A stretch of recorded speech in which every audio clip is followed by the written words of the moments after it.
Welcome to our channel, where you learn French through fun and inspiring stories. Je croyais que le pire ennemi d'une femme était une autre femme. Je me trompais. Le pire ennemi était ma propre sœur. La sœur que je protégeais depuis son enfance. La sœur qui avait le même père que moi. Nous n'avions pas la même mère. Mais je l'aimais comme si elle était une partie de moi. Je lui ouvrais toujours la porte de ma maison. Je partageais mon repas avec elle. Je lui racontais tous mes secrets. Et pendant que je lui donnais toute ma confiance, elle prenait doucement mon mari.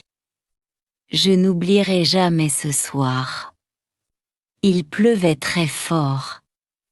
J'étais rentrée plus tôt du travail parce que je ne me sentais pas bien. J'avais mal à la tête. Mon cœur était lourd sans raison. Quand j'ai ouvert la porte, j'ai entendu des rires. Ce n'était pas la télévision. Ce n'était pas des voisins. C'était la voix de mon mari. Et celle de ma sœur. Mes jambons commençaient à trembler. Je ne pouvais plus respirer. J'ai avancé très lentement. Chaque pas était comme un couteau dans mon cœur.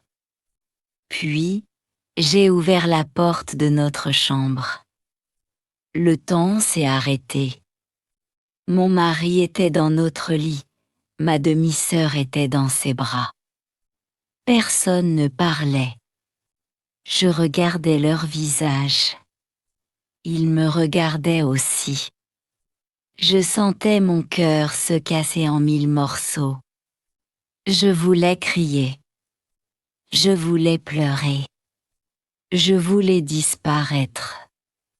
Mais aucun son ne sortait de ma bouche. La seule personne en qui j'avais confiance était devenue la femme qui détruisait ma vie. Ce soir-là, je croyais avoir tout perdu. Je ne savais pas encore que cette trahison allait faire de moi une femme plus forte et beaucoup plus riche que je ne pouvais l'imaginer. Chapitre 1. Le début de la douleur. Je suis restée devant la porte. Je ne pouvais plus bouger. Mes mains tremblaient. Je regardais mon mari. Je regardais ma demi-sœur.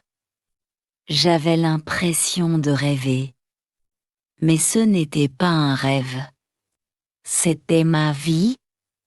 Mon cœur battait très fort. J'avais mal à la poitrine. Je sentais les larmes monter. Mon mari s'est levé très vite. Écoute, ce n'est pas ce que tu crois. Je l'ai regardé sans parler.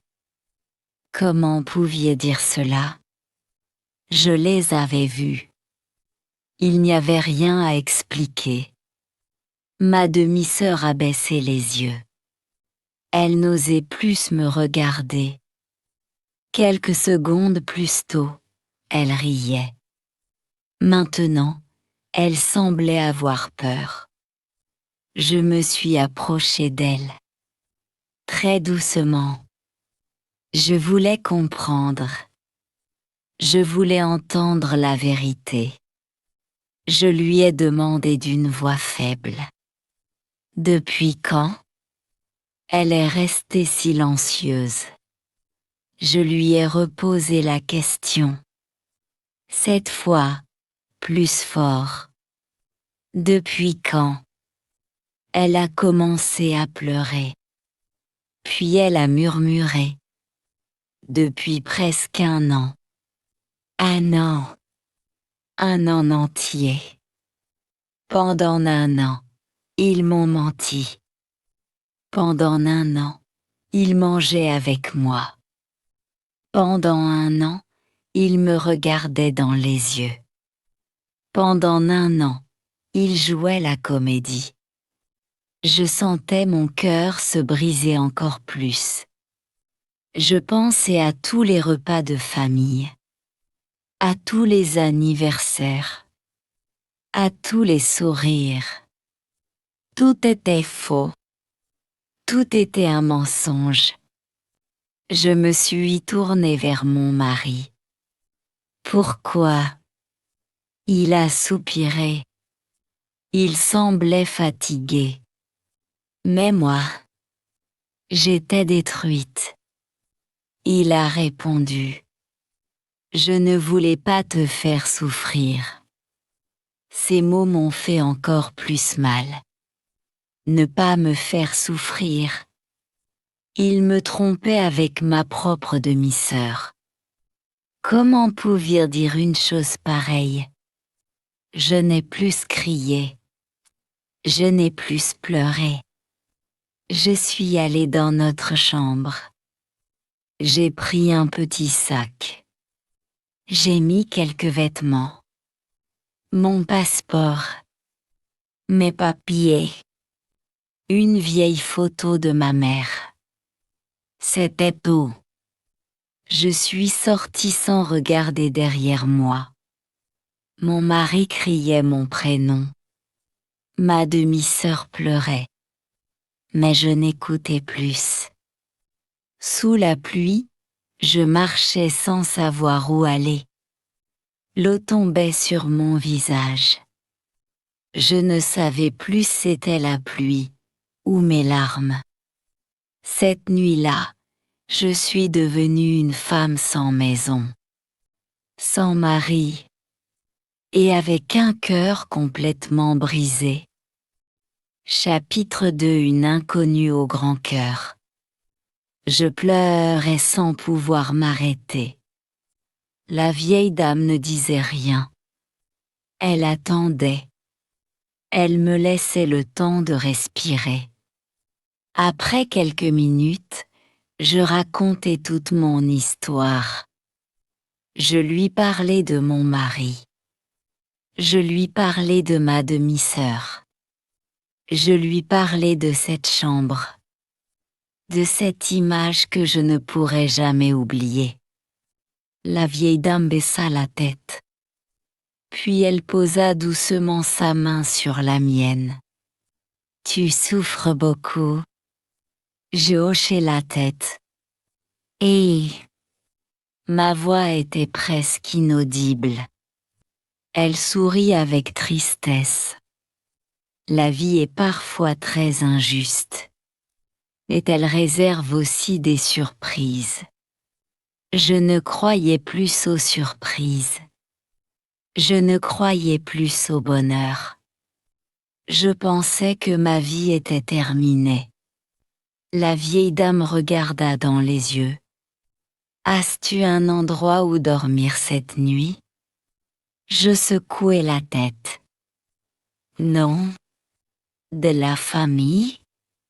Je restai silencieuse. Mon père était mort depuis plusieurs années. Ma mère vivait dans une autre ville.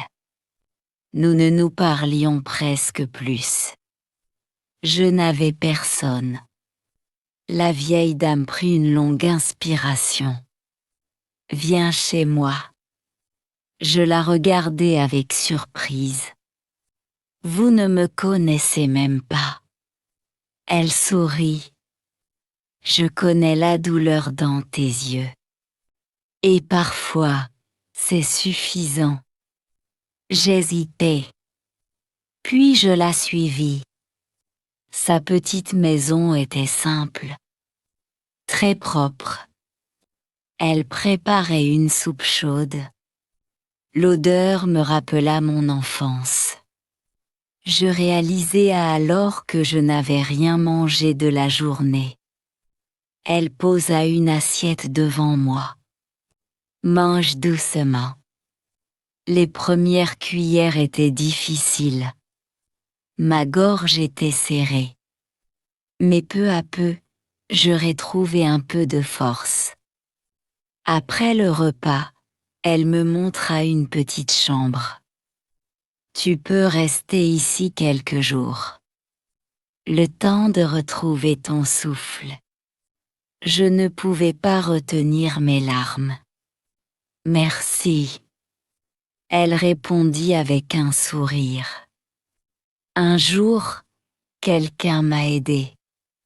Aujourd'hui, c'est mon tour. Cette nuit-là, je m'allongeai sur le lit. Je regardais le plafond. Je pensais encore à mon mari. Je pensais encore à ma demi-sœur. Je me demandais comment il pouvait dormir tranquillement. Après avoir détruit mon cœur, je fermai les yeux. Une seule promesse naquit dans mon esprit. Je ne passerai pas toute ma vie à pleurer. Un jour, je me relèverai. Et ce jour-là, il regretterait tout ce qu'il m'avait fait. Chapitre 3 Les premiers mensonges. Le lendemain matin, je me réveillai très tôt. Je n'avais presque pas dormi. Chaque fois que je fermais les yeux, je revoyais cette scène. Mon mari, ma demi-sœur, dans notre chambre. Je me levai doucement. La vieille dame préparait déjà le petit déjeuner. L'odeur du café remplissait la maison. Elle me sourit. Bonjour, ma fille. Je lui rendis un petit sourire. C'était difficile, mais sa gentillesse réchauffait un peu mon cœur. Pendant le repas, mon téléphone sonna. Je regardai l'écran. C'était mon mari. Je laissai sonner. Puis encore. Et encore. Il appelait sans arrêt. Quelques minutes plus tard, un message arriva. S'il te plaît, écoute-moi. Ce n'est pas ce que tu crois. Je sentis la colère monter. Je répondis seulement. J'ai vu de mes propres yeux. Ne me mens plus. Quelques secondes plus tard, il rappela. Cette fois, je décrochai. Sa voix était nerveuse. Je peux tout expliquer. Je restai silencieuse. Tu ne comprends pas. Alors explique. Il hésita. C'était une erreur. Je serrai le téléphone très fort. Une erreur ne dure pas plusieurs minutes dans notre chambre. Il ne répondit pas. Je continuai. Depuis combien de temps? Un long silence. Puis il murmura. Quelques mois. Ces mots me coupèrent le souffle. Quelques mois. Pendant tout ce temps, il rentrait à la maison avec un sourire. Pendant tout ce temps, ma demi-sœur venait boire le thé avec moi. Elle me serrait dans ses bras. Elle me disait « Tu es la meilleure sœur du monde ». Je compris que tout était faux. Je raccrochai sans dire un mot. Je bloquai son numéro. Quelques minutes plus tard, un autre téléphone sonna. Cette fois, c'était ma demi-sœur. Je regardai son nom. Mon cœur recommença à battre très vite. Après quelques secondes, je répondis. Elle pleurait. Ou peut-être faisait-elle semblant. Pardonne-moi. Je ne voulais pas que cela arrive. Je restai froide. Tu mens encore. Je t'aime comme une sœur. Je laissai échapper un petit rire amer. Une sœur ne vole pas le mari de sa sœur. Le silence s'installa. Puis elle dit une phrase qui me blessa encore plus. Il m'a dit qu'il ne t'aimait plus. Je sentis mes yeux se remplir de larmes. Mais je refusai de pleurer devant elle. Je répondis calmement. Merci. Merci de m'avoir montré qui vous êtes tous les deux. Puis je raccrochai. Je ne savais pas encore que ce n'était que le début. Car quelques jours plus tard, je découvrirai un secret sur ma demi-sœur qui allait bouleverser toute notre famille. Chapitre 4. Le secret de mon père. Les jours passaient lentement. Je restais chez la vieille dame. Chaque matin, je l'aidais à nettoyer la maison.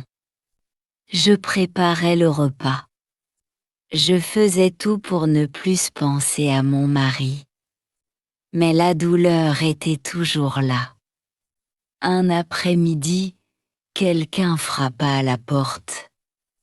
Je regardai par la fenêtre. Mon cœur se serra. C'était ma tante Claire, la sœur de mon père. Elle ne savait pas où j'étais. Personne ne le savait. La vieille dame ouvrit la porte. Ma tante entra rapidement.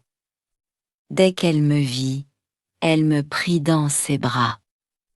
Enfin, je t'ai trouvé. Je ne pus retenir mes larmes. Elle aussi pleurait. Après quelques minutes, nous nous assîmes dans le salon. Elle me regarda longtemps. Puis elle dit doucement. Je sais tout. Je baissai les yeux. Tout le monde en parle. Ton mari et ta demi-sœur. Je sentis mon cœur se briser une nouvelle fois. Ma tante prit ma main. Mais je ne suis pas venue seulement pour ça. J'ai quelque chose d'important à te dire.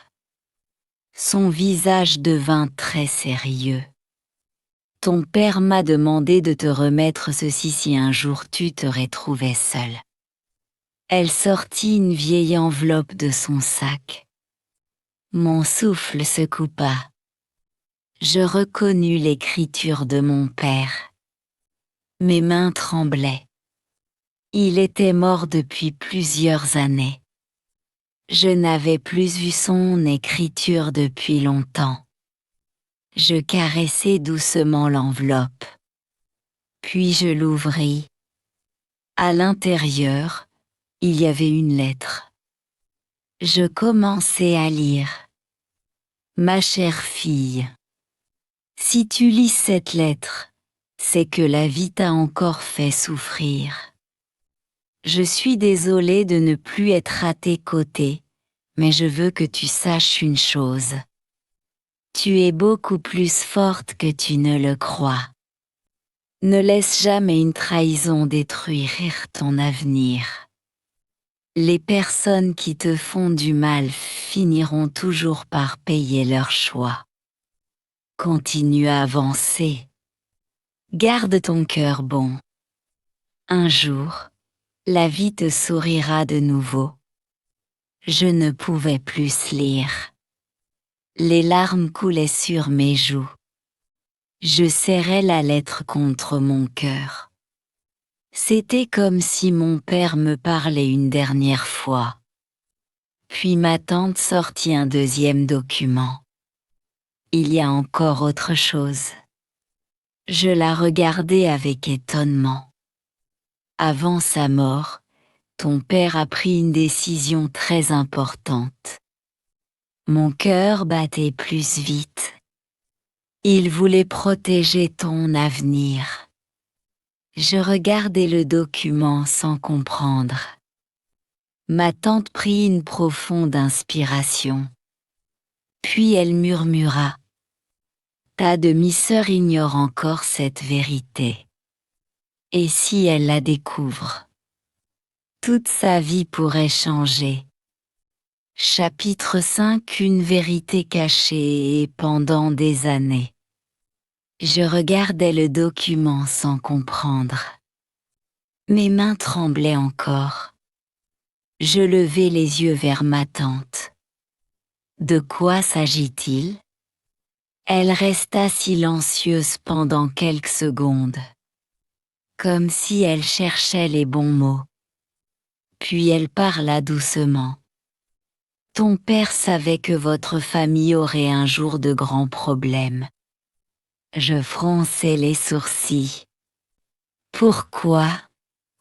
Ma tante soupira.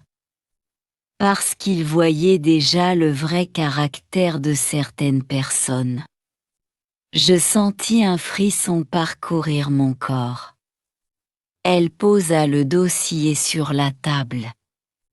Quelques mois avant sa mort, il est venu me voir. Il m'a dit: je veux protéger ma fille. Elle a un cœur trop gentil. Un jour, quelqu'un profitera d'elle. Je baissai les yeux. Ces mots me firent pleurer. Mon père me connaissait si bien. Ma tante ouvrit le dossier. À l'intérieur, il y avait plusieurs papiers. Je ne comprenais pas leur importance. Puis elle me montra un acte signé par mon père. Il avait acheté un petit appartement il y a plusieurs années. Je restai bouche bée.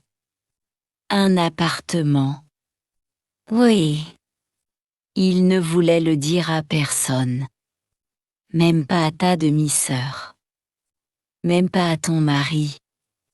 Je sentais mon cœur battre de plus en plus vite. Pourquoi? Parce qu'il voulait que tu aies toujours un endroit où recommencer ta vie. Les larmes remplirent mes yeux. Même après sa mort, mon père continuait à me protéger. Je pris le document entre mes mains. Je n'arrivais plus à parler. Puis ma tante ajouta: ce n'est pas un grand appartement, mais il est entièrement à ton nom. Personne ne peut te l'enlever. Je fermai les yeux. Pour la première fois depuis cette terrible nuit, je ressentis une petite lumière dans mon cœur. Peut-être que tout n'était pas perdu. Peut-être que je pouvais recommencer. Mais au même moment, mon téléphone vibra. C'était un numéro inconnu. J'hésitais. Puis je répondis. Une voix d'homme dit calmement: bonjour, madame. Je vous appelle au sujet de votre mari.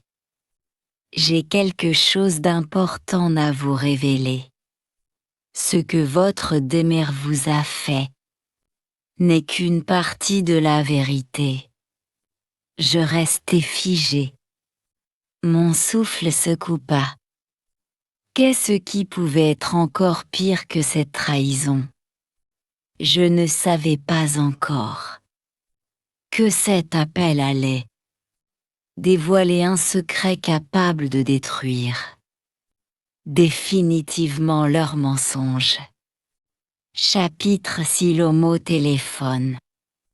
Je restai silencieuse. Mon cœur battait très vite. La voix de l'homme était calme. Très calme. Madame, est-ce que vous m'entendez? Oui. Ma voix tremblait. Qui êtes-vous? Je préfère ne pas dire mon nom pour le moment. Je fronçai les sourcils. Pourquoi m'appelez-vous? Il prit une profonde inspiration. Parce que je connais votre mari. Je sentis une boule dans ma gorge. Et je sais ce qu'il vous a fait. Je serrai le téléphone. Que voulez-vous dire? Il répondit doucement. Votre demi-sœur n'est pas la seule femme. Je restais sans voix. Le monde semblait tourner autour de moi. Quoi? Cela dure depuis longtemps. Il voyait plusieurs femmes. Je fermais les yeux. Chaque mot me faisait plus mal. Je pensais que la pire trahison était celle de ma demi-sœur. Mais la vérité était encore plus sombre. Comment le savez-vous? Parce que je travaillais avec lui. Je l'ai vu mentir. Je l'ai entendu se moquer de vous. Ses paroles furent comme un coup de couteau. Je ne pouvais plus respirer. L'homme continua. Il disait que vous lui faisiez confiance. Que vous ne découvririez jamais la vérité. Les larmes coulèrent sur mes joues. Pendant toutes ces années, je vivais avec un homme qui se moquait de mon amour. Puis il ajouta une dernière phrase. Faites attention. Votre mari cherche à vous retrouver. Pas parce qu'il vous aime, mais parce qu'il a peur de perdre quelque chose. Perdre quoi? Un long silence. Puis il répondit. Je ne peux pas tout dire au téléphone. Vous comprendrez bientôt. L'appel se termina. Je restai immobile. La vieille dame et ma tante me regardaient avec inquiétude. Je leur racontai toute la conversation. Ma tante devint très pâle. Elle murmura. J'avais peur de cela. Je la regardai. Tu sais quelque chose? Elle hésita. Puis elle répondit. Je crois que ton mari vient d'apprendre l'existence de l'appartement que ton père t'a laissé. Mon cœur s'arrêta presque. Alors, était-il en train de me chercher par amour? Ou simplement parce qu'il voulait mon héritage? À cet instant, une seule chose était certaine. L'homme que j'avais épousé, je ne l'avais jamais vraiment connu. Chapitre 7. Il est revenu. Toute la nuit, je ne trouvais pas le sommeil. Je regardais la lettre de mon père. Puis les papiers de l'appartement. Je pensais aux paroles de cet homme. Il a peur de perdre quelque chose. Ces mots tournaient sans cesse dans ma tête. Le lendemain matin, quelqu'un frappa à la porte. 3 coups. L'un. Puis encore 3. Mon cœur se serra. La vieille dame regarda par la fenêtre. Son visage changea. Elle me regarda. C'est lui. Je sentis mes jambes devenir faibles. Mon mari. Il m'avait retrouvée. Il continuait à frapper. Ouvre, s'il te plaît. Je ne bougeais pas. Il parlait plus fort. Je sais que tu es là. La vieille dame demanda doucement. Veux-tu que j'appelle la police? Je respirai profondément. Non. Je voulais entendre ce qu'il avait à dire. J'ouvris la porte. Il était devant moi. Ses cheveux étaient en désordre. Ses yeux étaient rouges. Il semblait fatigué. Pendant une seconde, j'eus presque de la peine pour lui. Puis je revis son visage dans notre chambre. Avec ma demi-sœur. Toute ma compassion disparut. Il baissa la tête. Je suis désolée. Je restai silencieuse. Je sais que je t'ai fait souffrir. Je ne répondis toujours pas. Il essaya de prendre ma main. Je reculai immédiatement. Ne me touche pas. Il retira sa main. Puis il commença à pleurer. Donne-moi une dernière chance. Je secouai lentement la tête. Tu as déjà eu des centaines de chances. Chaque jour où je te faisais confiance était une chance. Chaque fois que je t'ouvrais mon cœur était une chance. Tu les as toutes détruites. Il essuya ses larmes, puis il changea soudain de sujet. J'ai entendu parler de l'appartement. Mon cœur se glaça. Voilà. La vérité apparaissait enfin. Il n'était pas venu seulement pour moi. Je le regardais fixement. Qui t'en a parlé? Il hésita. Ce n'est pas important. Je compris immédiatement. Ma demi-sœur. Elle avait sûrement fouillé dans les affaires de mon père. Ou quelqu'un de la famille lui avait parlé. Mon mari s'approcha encore. Écoute. On peut vendre l'appartement. On peut recommencer une nouvelle vie. Je laissai échapper un petit rire. Un rire triste. Une nouvelle vie? Avec toi? Après tout ce que tu as fait? Son visage devint dur. Pour la première fois, je ne voyais plus l'homme que j'avais aimé. Je voyais un étranger. Un homme qui pensait seulement à l'argent. Je répondis d'une voix calme. Tu n'auras rien. Ni mon pardon. Ni l'appartement. Ni ma vie. Je refermai doucement la porte. De l'autre côté, je l'entendis crier mon prénom. Mais cette fois, je ne pleurais pas. Pour la première fois depuis cette terrible nuit, je sentais une petite force naître au fond de moi. Je ne savais pas encore que quelques heures plus tard, ma demi-sœur allait venir elle aussi, et qu'elle tomberait à genoux devant moi. Chapitre avant la fin. 3 ans avaient passé. Si quelqu'un m'avait vu ce soir-là, il ne m'aurait jamais reconnu. Je n'étais plus la femme qui pleurait sur un banc sous la pluie. Je marchais avec confiance.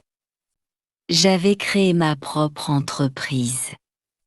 Au début, c'était très difficile. Je travaillais du matin jusqu'à la nuit. Parfois, je dormais seulement 4 heures.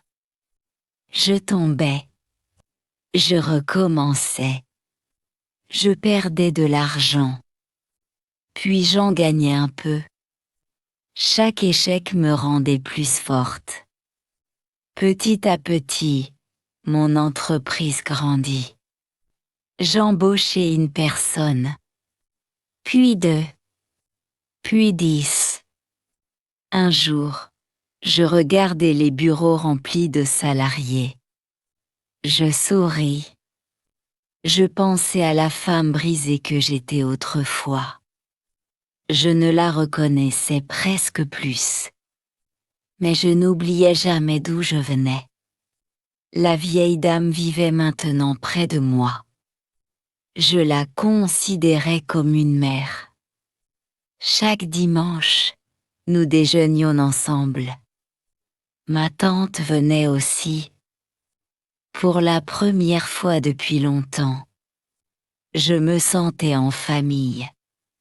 Un matin, je reçus une invitation. Une réunion d'anciens élèves. Je n'avais pas envie d'y aller. Puis je changeai d'avis. Je voulais tourner définitivement la page.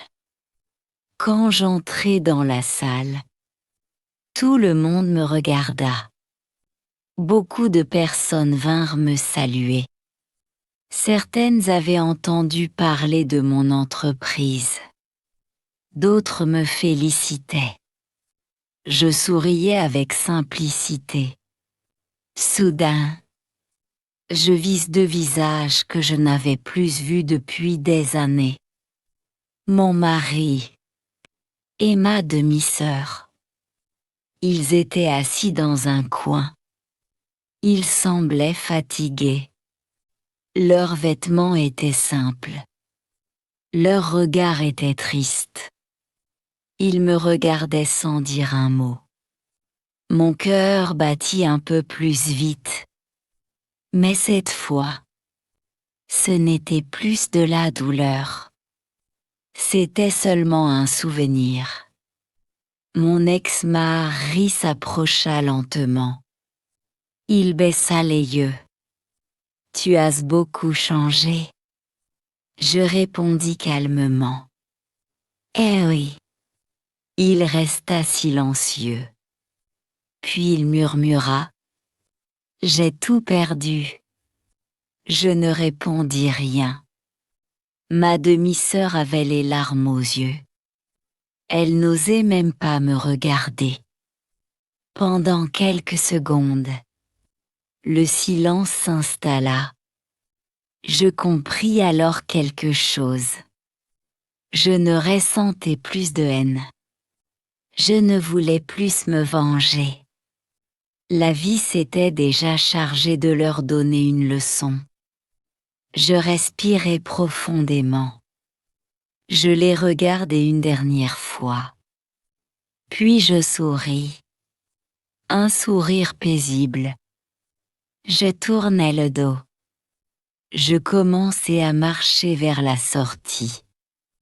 À cet instant, quelqu'un prononça mon prénom derrière moi. Je m'arrêtai. Je ne savais pas encore que les mots que j'allais entendre allaient fermer définitivement le dernier chapitre de mon passé. Dernier chapitre, la dernière page de mon passé. Je restai immobile. La voix derrière moi tremblait. « Attends, s'il te plaît. » Je me retournai lentement. C'était ma demi-sœur. Ses yeux étaient rouges. Elle avait beaucoup changé. Elle semblait fatiguée. Elle s'approcha de moi. Puis, devant tout le monde, elle tomba à genoux. Toute la salle devint silencieuse. Elle pleurait. De vraies larmes. « Pardonne-moi. » Je baissai les yeux. Je ne disais rien. Elle continua. « J'étais jalouse de toi depuis notre enfance. Papa était fier de toi. Tout le monde t'aimait. Moi, je voulais toujours être à ta place. Quand ton mari a commencé à me parler, je me suis sentie importante. Je pensais avoir gagné. Mais en réalité, j'ai détruit ma propre vie. » Ses épaules tremblaient. Elle pleurait sans pouvoir s'arrêter. Puis mon ex-mari s'approcha à son tour. Il semblait honteux. Elle dit la vérité. Tout est de ma faute. J'ai menti. J'ai manipulé les deux. J'ai perdu la femme qui m'aimait vraiment. Aujourd'hui, je n'ai plus rien. Je les regardais tous les deux. Pendant des années, j'avais imaginé ce moment. Je pensais que je serais heureuse de les voir souffrir. Mais ce n'était pas le cas. Je ne ressentais ni joie, ni colère, seulement de la paix. Je pris une profonde inspiration. Puis je parlais calmement. Je vous pardonne. Ils levèrent la tête avec surprise. Je ne vous pardonne pas parce que vous le méritez. Je vous pardonne parce que je mérite de vivre sans haine. Le silence remplit la salle. Je continuai. Vous avez détruit mon mariage. Mais vous n'avez pas détruit ma vie. Au contraire. Votre trahison m'a obligée à devenir plus forte. Aujourd'hui, je suis heureuse. J'aime mon travail. J'aide des personnes en difficulté. Je dors en paix. Et c'est là. Personne ne pourra me l'enlever. Je sortis doucement de la salle. Le soleil brillait. Je levai les yeux vers le ciel. Je pensais à mon père, à la vieille dame qui m'avait tendu la main, à toutes les nuits où j'avais pleuré, à toutes les fois où j'avais voulu abandonner. Puis je souris. La femme brisée avait disparu. À sa place, se tenait une femme libre, une femme forte, une femme qui n'attendait plus que quelqu'un la sauve, parce qu'elle avait appris à se sauver elle-même. Si cette histoire t'a touché, n'oublie pas de t'abonner à la chaîne et de laisser un commentaire. Peut-être que ton message donnera de la force à quelqu'un qui souffre aujourd'hui. À bientôt pour une nouvelle histoire.